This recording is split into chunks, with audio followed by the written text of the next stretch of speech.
All right, it's 6 o'clock. We're going to bring the meeting to order. We're going to have roll call. Tim Armstrong. Here. Bob Sleater. Here. George Ballard. Here. Joe Williams.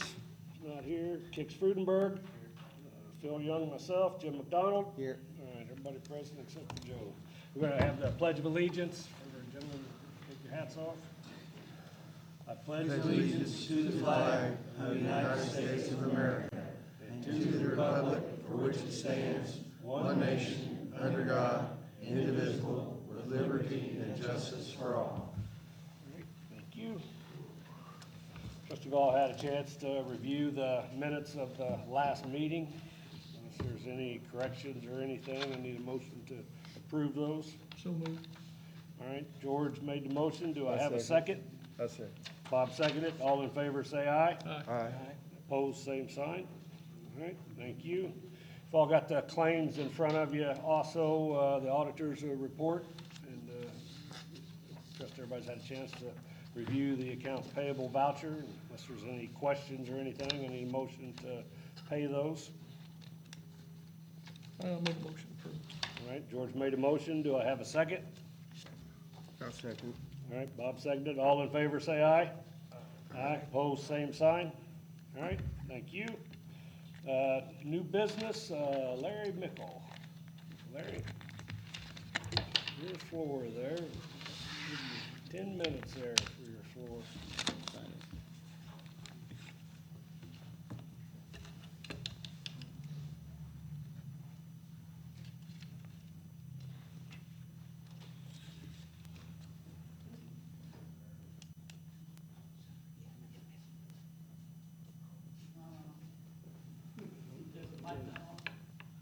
Yeah, check, the mic doesn't work.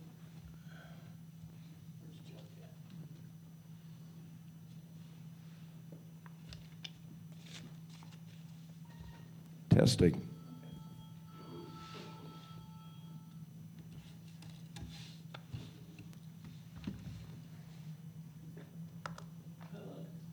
It's like a pretty nice crowd here. I'm Larry Mickle. I've been on the redevelopment commission now 5 years.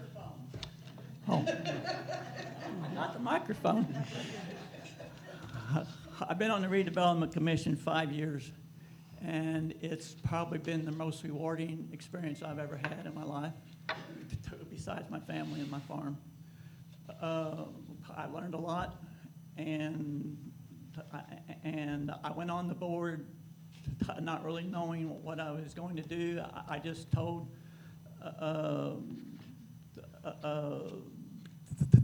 and the only thing I know how to do is represent the taxpayers of Gibson County. And I think I understand the taxpayers' concerns,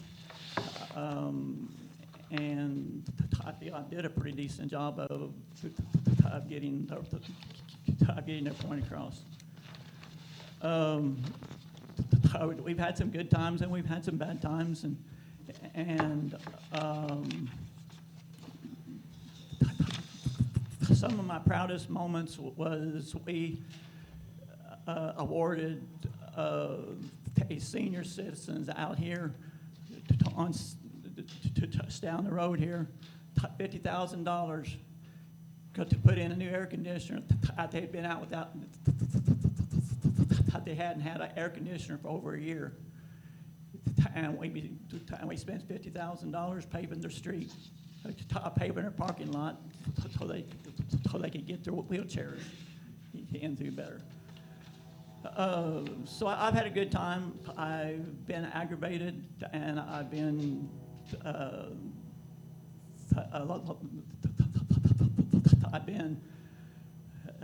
I had to fight for some things that I thought was appropriate.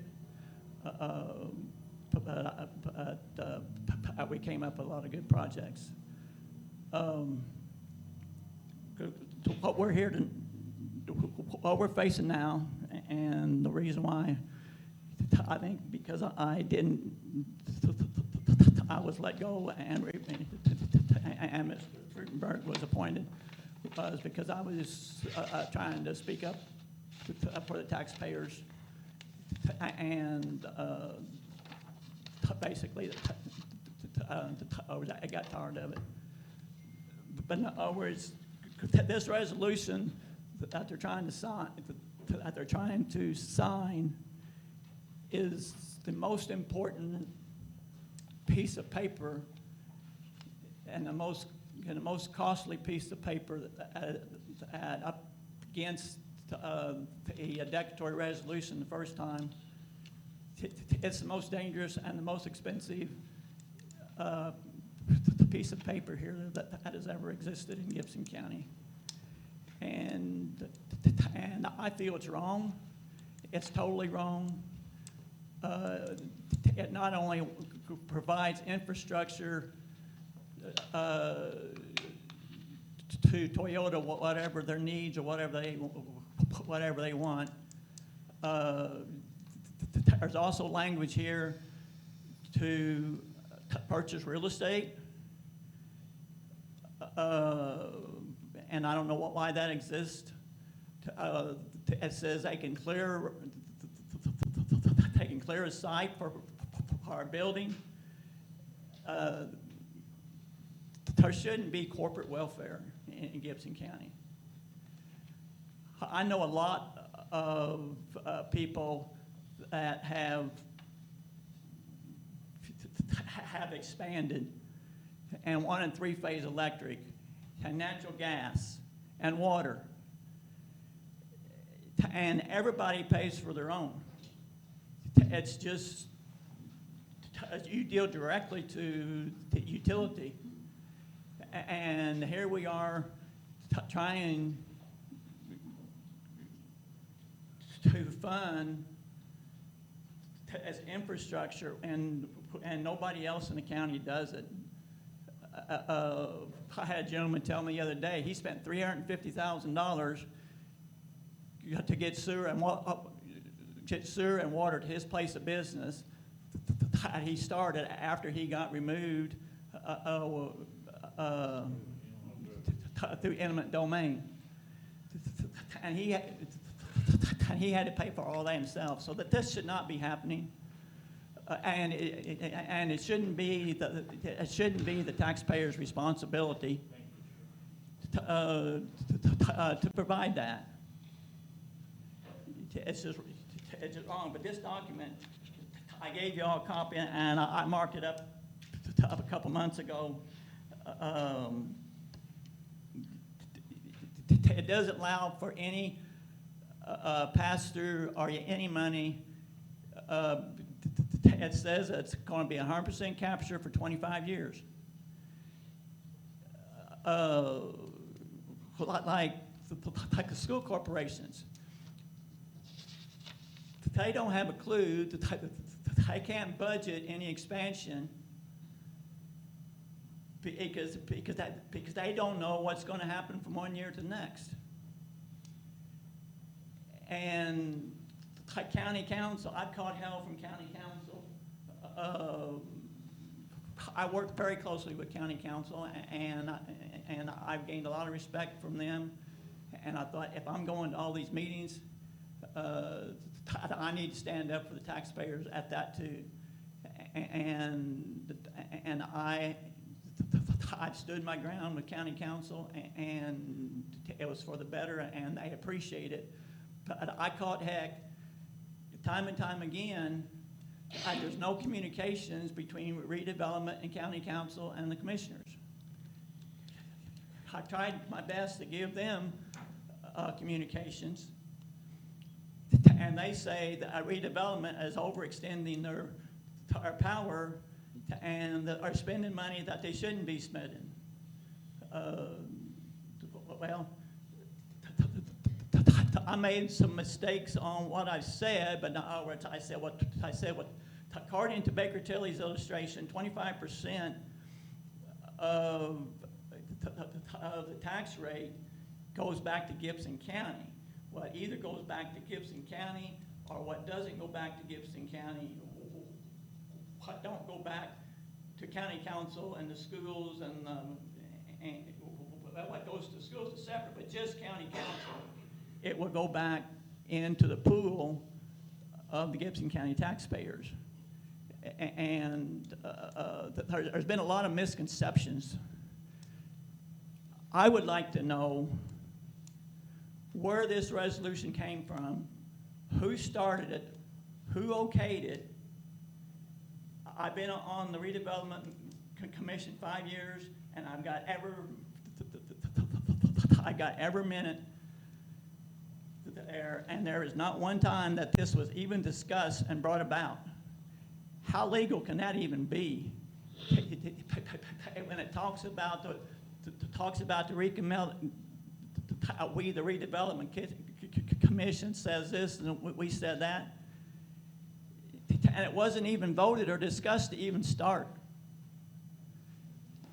And then whenever all of a sudden the declaratory resolution appeared and we were supposed to vote on it within 10 minutes, I brought up the idea that it ought to be discussed first. This is an important document, guys. Important. And I was told there would be no discussion allowed, that the only thing is declaratory resolution was because that the attorney can advertise for a public hearing. That's the farthest from the truth. If you even read one page of this document, is there any truth to that? Does anybody want to respond to that? And then when it went to county commissioners for their approval, I was handed a contract for them, and the only thing it was supposed to do was set the boundary lines, and it's the same footprint as it's been for 30 years.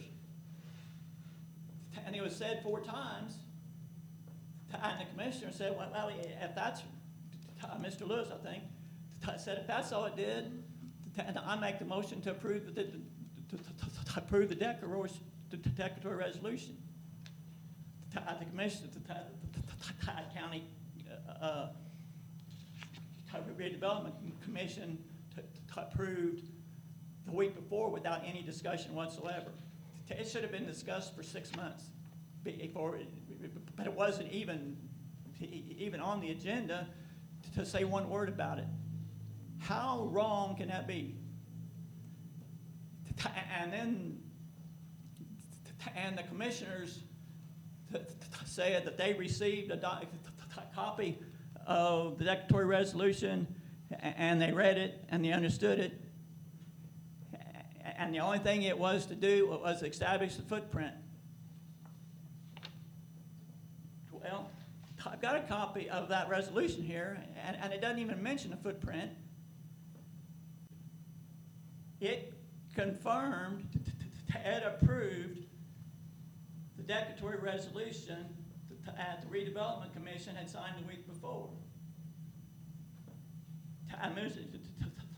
Mr. Lewis said that it did not approve the declaratory resolution, that it only established the footprint.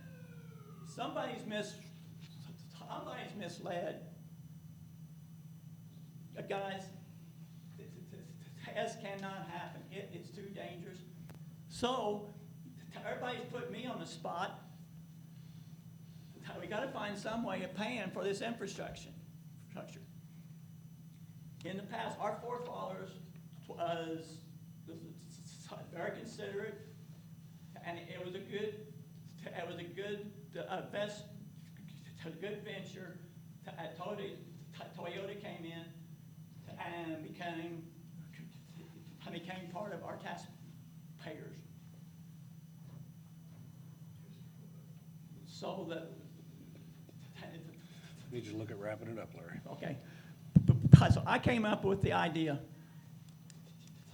Nobody else is trying to come up. They keep on asking me, how are we going to pay for it? First of A lot of all, questions unanswered yet still, even to this board. And just to make it clear, the declaratory resolution had to start in order to have the public hearings started. The confirmatory can be modified. So, I mean, you need to understand that even though it says 100%, that can be modified You know, there's things that can get changed in it. Not saying they Stacy will, Carr- but there are things that can be modified, so. Stacy Carr said at one of our public meetings at Gibson County, came to them and asked to give them a TIF district. They didn't come and ask for it. If you take what we're supposed to talk, and there's been a lot of dialogue this last month, who is actually responsible for all this infrastructure stuff and the roads and whatnot? Yep. I contacted Grant Carpenter, the attorney that we've been working with, and he texted me back, I have no obligation. It's been cooperation, but no obligation. In your packet I gave you, it's got a copy of what you had sent, Phil, the grant, right away for. The deed. For the deed, it's a deed, but no, it doesn't specify what's. It's in our county road inventory, that's all I know. Well, it is, it's a corporation, cooperation, and not an obligation. And it surely is not an obligation of the $70 million expansion that they're wanting. That just can't happen. But it puts a burden on the taxpayers of Gibson County, and especially Union Township, and the South Gibson School Corporation. North Gibson School Corporation is going to have a lot of base coming through, but the South Gibson is just going to have a little bit. And you wait 5 or 10 years, and they're going to do like North Gibson did 20 years ago, was just beg for help and beg for help, and finally after 20 years, and after the bonds was paid off, and they got quite a bit of pass-through. So the Okay, essence. let's wrap it up, Larry. Okay, but thank you for letting me talk, and you know I'm really passionate about this, Absolutely. and I'm just trying to look out for the taxpayers of Gibson County. I think.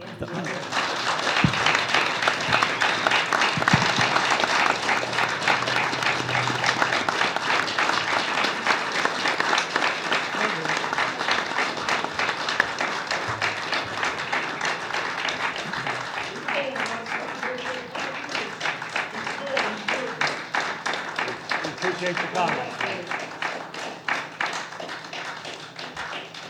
We do appreciate your comments and do appreciate your time on the board. And obviously you are passionate about it and we get that. So, And Larry, just to let you know, I have been looking at all this, and I do agree with a lot of what you say. And I've talked to several members here, and I'm trying to work on seeing if it can be rewritten before anything is passed. So what you've done has been very helpful. So thank you, Larry, for all your work.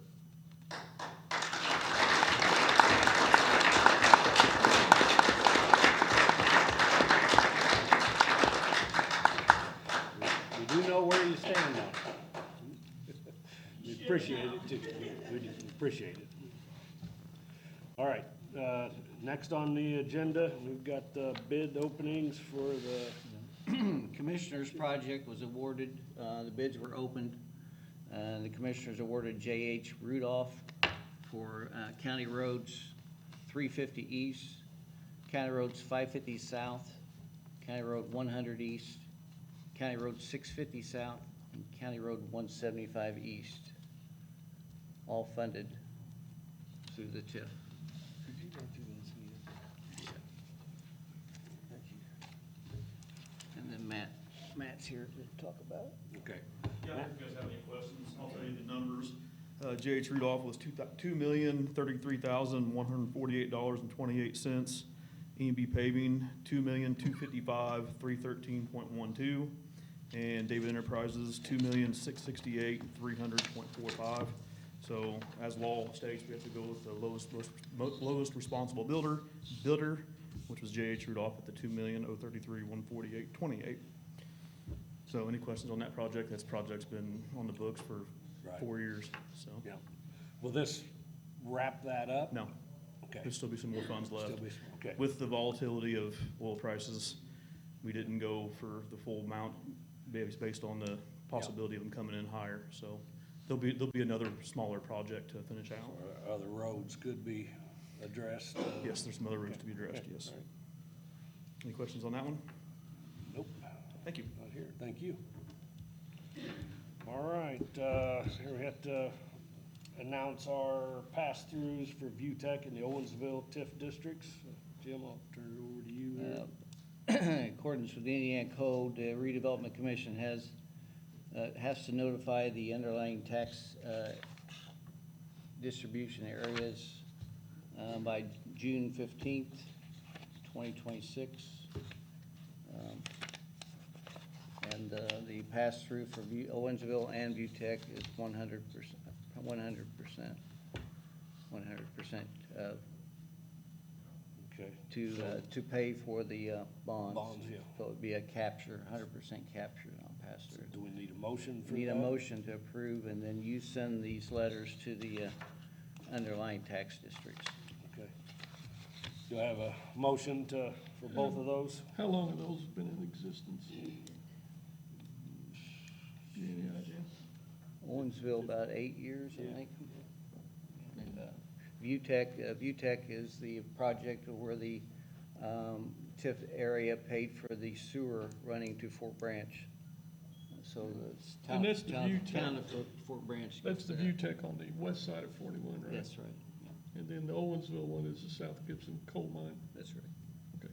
I'll make a motion. And you say that's, 20 that's 100% capture then, not the 100% pass through? 100% capture bond, yeah. Yeah. I'll make a pay the motion. All bonds. money, though. That's all used to pay the bonds. Did you make the motion, George? All right, I need a second. I'll second. Tim. Tim seconded it. All in favor, say aye. Aye. Opposed, same sign. All right, thank you. Our June meeting is on the schedule. We are gonna have it June the 1st because of vacations. It will be here on June the 1st at 7 o'clock. Not 6 o'clock, 7 o'clock right here on June the 1st. Is there anyone from the animal shelter project here to speak? Okay. Anyone for I-69-64? I think that project's pretty well wrapped up, isn't it, Chuck?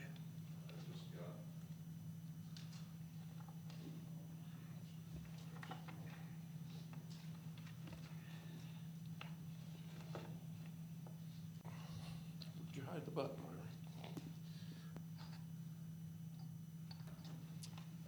The I-69 Indiana 64 sewer project, they have completed startup last week. They're currently working on punch list items, and the project will be closed out very soon. So it's real close to completion. And there have been negotiations with various interested parties in developing that property there.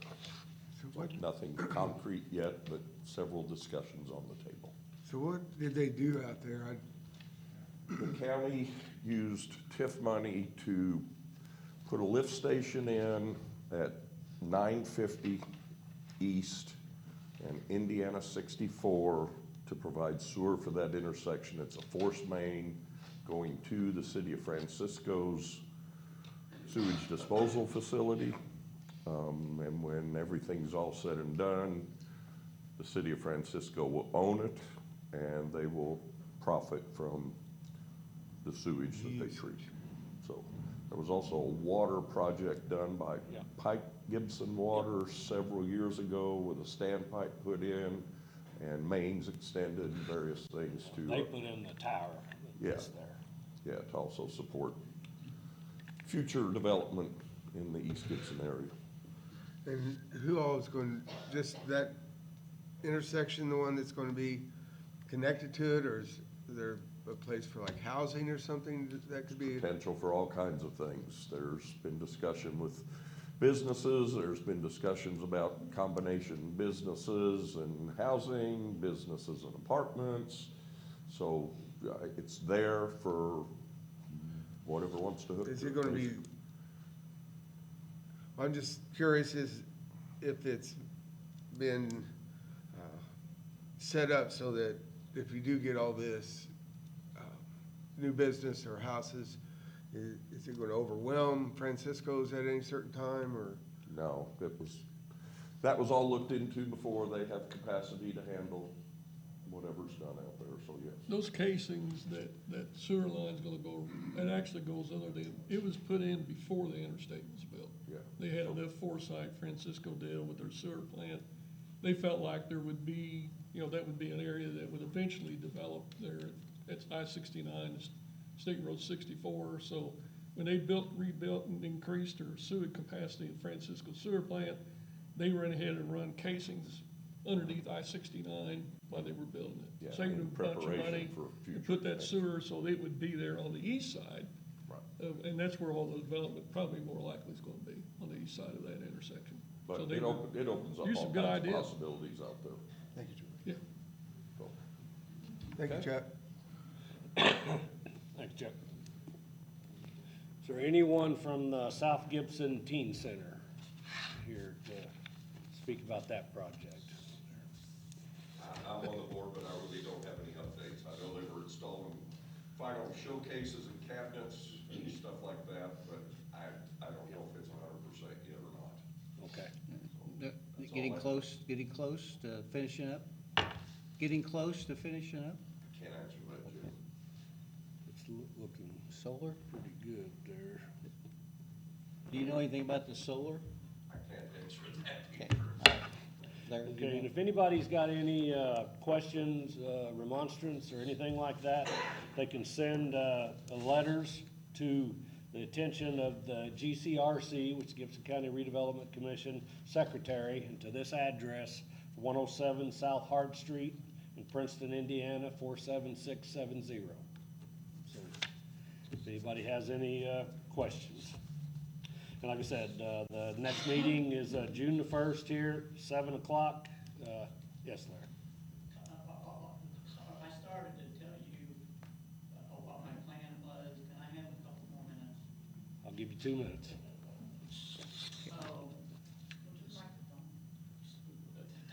Anyway, this is the dilemma. Just let it-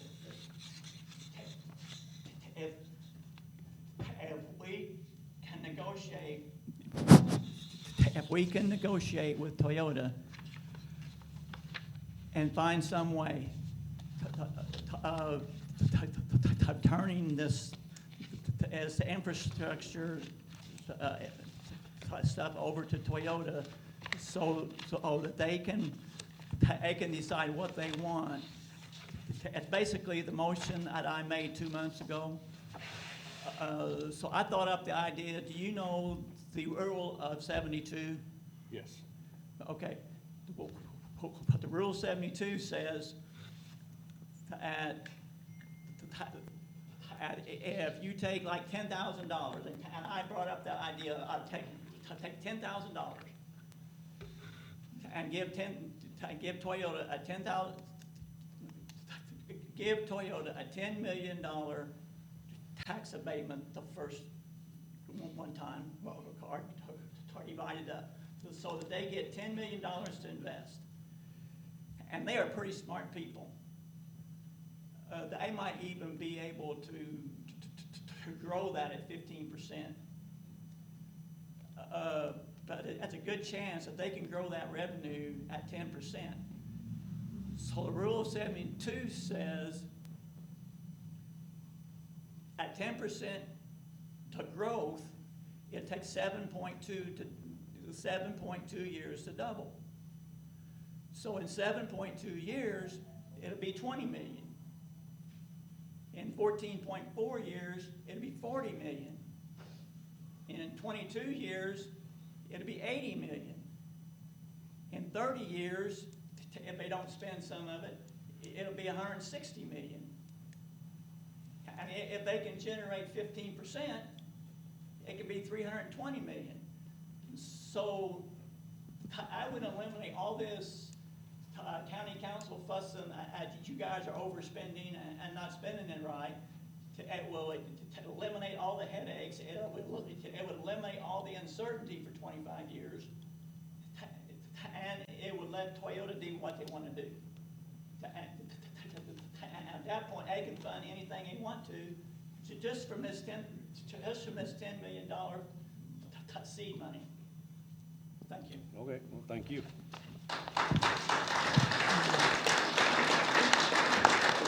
All right, I need a motion to adjourn. Can I ask one question? Yes, go right ahead.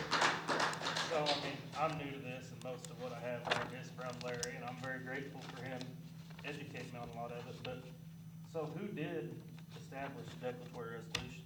Ice Miller, our bond counsel. They draft all those. And was that a Toyota request, or was No, that a? that was a request from us. They're paid by us. They're paid by us. Can you speak up, please? What's that? You speak up, please, we can't hear you. It was Ice Miller that drafted it, and he asked me who directed it, and it was by us, redevelopment. They work for us, not Toyota. Was there ever a motion made to start it? Motion made to start it. There was discussions To proceed. to proceed Or was it They didn't make a discussion motion, to no. proceed at the redevelopment commission meeting? with our executives, Yeah. presidents and vice president. No, it came out, it was a board decision. Yeah, and the declaratory is just what gets it started in order to have the public hearings. Yeah. And then the confirmatory is what can be amended, and it starts out, just like Larry said, as the declaratory, but then the confirmatory can be changed. But the confirmatory is just one page, that's a little bit more than one page. It'll have to be filed though as the whole group and everything with the language and the verbiage that you were discussing. That can be modified, because that'll have to be written down as to exactly what is gonna happen. Whether it be 100% capture, or it be 50% pass-through, or whatever. That would all have to be detailed and filed appropriately.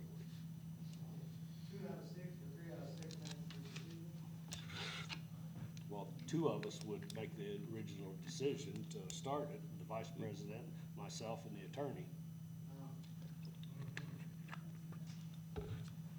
And then it has to be, then it was voted on as the declaratory, and the motion passed, so. Is that in the minutes? Yeah, it's in the minutes. But there's no discussion. That's what makes me mad. Well, It was all done behind closed doors. At the redevelopment commission or. that's not true that it was done behind closed doors, Larry. It didn't happen in a meeting, when did, where was We it? discussed it in the meeting. Huh? Discussed it in the meeting. Who says they discussed it in a meeting? It didn't make the minutes. Never been discussed. I've been there the whole time. I'll have to check my meeting minutes. Okay, you got a motion on the board? I've got a motion to adjourn. Do I have a second? No, We don't have open discussion tonight. We don't have. No, it's not an open public hearing. So, yes, I will give you, since you've spoke before. Thank you. One quick question. How much was billed by McDonald Law Firm for the work done on that original? I don't have an exact number on that right Approved by the right commission, now. right? What's Is that? I said it was approved by the commission, right? Is that a different place to find that? Auditor's office. The auditor's office? Yeah. Yes, Of course, copies. you would know off the top of your head. No, You're I going to don't say- know off the top of my head. No, I You don't. know roundabouts. No, sir. I work in corporate. I'm not gonna guess. How much we bill? I've got a You go to the motion to auditor's adjourn. office. Do I have a second? Do I have a second? Bob? Yes, I'll say. Bob seconded. All in favor, say aye. Aye, opposed, same sign. Thank you. I think we're gonna get it here.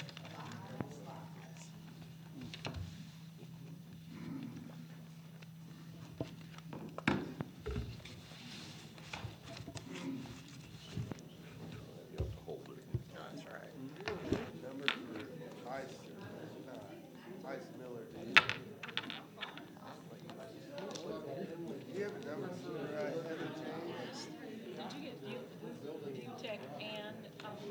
Yes.